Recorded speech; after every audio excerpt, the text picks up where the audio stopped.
Unni Mukundan നായകനായെത്തിയ Marco എന്ന ചിത്രം വിജയകരമായി പ്രദർശനം തുടരുന്നതിനിടെ പടത്തിലെ പ്രധാന കഥാപാത്രങ്ങളും പ്രേക്ഷക ശ്രദ്ധ പിടിച്ചുപറ്റുന്നുണ്ട്.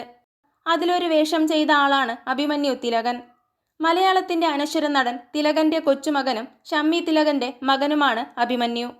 ആദ്യ ചിത്രമായ മാർക്കോയിലെ അഭിമന്യുവിന്റെ പ്രകടനം മലയാളക്കര ഒന്നാകെ ആഘോഷിക്കുകയാണ്.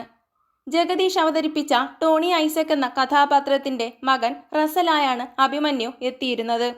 ഇപ്പോഴിതാ മാർക്കോയ്ക്ക് ശേഷം തന്റെ പുതിയ സിനിമയുമായി എത്തുകയാണ് അഭിമന്യു. കുഞ്ചാക്കോ ബോബൻ നായകനായെത്തുന്ന ഏറ്റവും പുതിയ ചിത്രം ബേബി ഗേളിലാണ് അഭിമന്യു തിലകനും കഥാപാത്രമായി എത്തുന്നത്. ബേബി ഗേളിൽ അഭിമന്യു വില്ലൻ വേഷത്തിലാണോ അതോ സാധാരണക്കാരനായാണോ പ്രേക്ഷകർക്ക് മുന്നിൽ എത്തുകയെന്നത് കാത്തിരുന്ന് തന്നെ കാണേണ്ടിയിരിക്കുന്നു. ആദ്യ സിനിമയിൽ ഗംഭീര പ്രകടനം കാഴ്ചവെച്ച അഭിമന്യു വീണ്ടും എത്തുമ്പോൾ പ്രേക്ഷകരും ആകാംക്ഷയിലാണ്. ട്രാഫിക് എന്ന ചിത്രത്തിന്റെ ടീം വീണ്ടും ഒന്നിക്കുന്ന സിനിമയാണ് ബേബി ഗേൾ. ഗരുഡൻ സിനിമ സംവിധാനം ചെയ്ത അരുൺ വർമ്മയാണ് സിനിമ ഒരുക്കുന്നത്.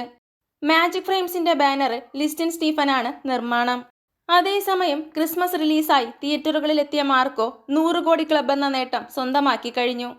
16 ദിവസം കൊണ്ടാണ് ചിത്രത്തിന്റെ നേട്ടം. തെലുങ്ക്, തമിഴ്, ഹിന്ദി, മലയാളം തുടങ്ങിയ ഭാഷകളിൽ സിനിമ വിജയകരമായി പ്രദർശനം തുടരുകയാണ്. കൂടുതൽ സിനിമാ വിശേഷങ്ങൾക്കായി ചാനൽ മറക്കാതെ സബ്സ്ക്രൈബ് ചെയ്യുക.